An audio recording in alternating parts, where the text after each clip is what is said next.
podemos ter uma crise global de créditos. O momento atual é diferente de 2008.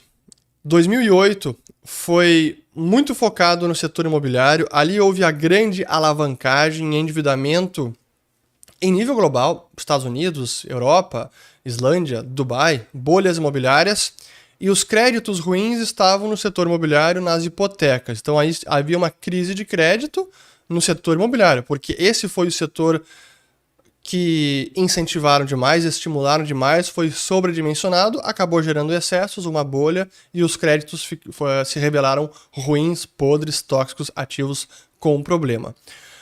De lá para cá, a alavancagem e o endividamento que estava muito maior no setor privado, agora foi assumido pelo setor público. Então mudamos de tipo de endividamento. Diminuiu o setor privado e aumentou mais o setor público. Pelo menos em relação ao PIB. Talvez em nível absoluto hoje todos aumentaram. Mas proporcionalmente à economia, o problema hoje maior é endividamento público. A começar pelos próprios Estados Unidos, que depois da pandemia acabaram chegando a mais de 120% de dívida PIB.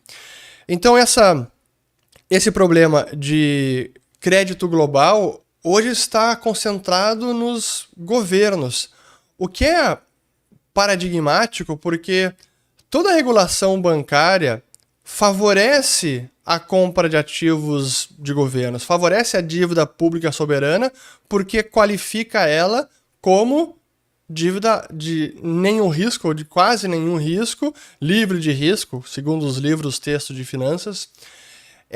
São os ativos mais seguros, portanto, os bancos podem acumular esses ativos e nem precisam separar capital. Dívida soberana AAA, então a melhor nota de risco, a classificação de risco, elas não requerem nenhum capital por parte dos bancos. Pode isso? E não importa se é uma dívida que vence em 1 ano ou uma dívida de 30 anos. O banco não precisa separar nada de capital. Isso já coloca o banco numa posição muito arriscada apenas pela variação da taxa de juros. Então, o risco de juros, ou o risco de duration, o risco de duração dos ativos, é um risco. Não importa se é dívida soberana ou se é uma hipoteca para uma família no sul de Oklahoma. O risco de juros ainda assim está presente. Mas a regulação bancária ignorou esse risco nos últimos anos e considerou a dívida pública como sendo a mais segura. Então hoje o risco de crédito ele está presente, mas a dívida soberana, apesar de considerarem ela livre de risco, o que não é. Se estamos numa recessão, se a recessão já começou, é possível que em muitos países a recessão já tenha começado. Eu mostrei num vídeo recente vários indicadores. Na nossa aula inaugural, domingo passado, que foi ao vivo, dessa última turma do ciclo de mercado, a gente também analisou alguns indicadores recentes. Então os indicadores estão aí.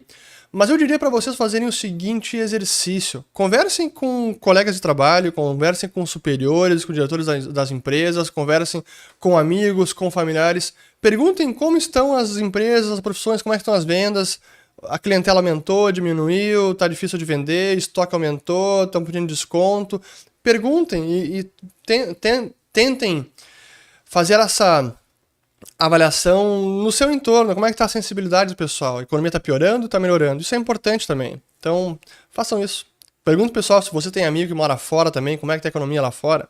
Impressora de dinheiro com esse aumento do teto de gastos do Fed, vamos lá, é importante entender como a injeção de liquidez funciona. São questões técnicas que eu explico aqui às vezes, mas é importante entendê-las porque é o que nos permite avaliar se é um combustível inflacionário. O Fed injetou liquidez agora, pronto, vai ser inflação logo mais adiante. Ou o contrário, o Fed não injetou liquidez, mas assim teremos inflação. O que o Fed está fazendo agora não é o mesmo que fizeram no pós-pandemia, ali em 2020 e 2021.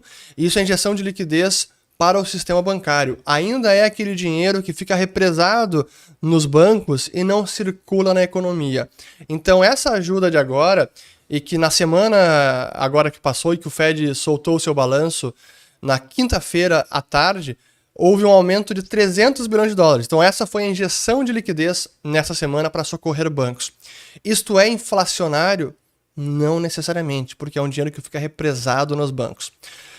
Então, mesmo que o Fed tenha impresso dinheiro, isso não vai fazer a inflação disparar.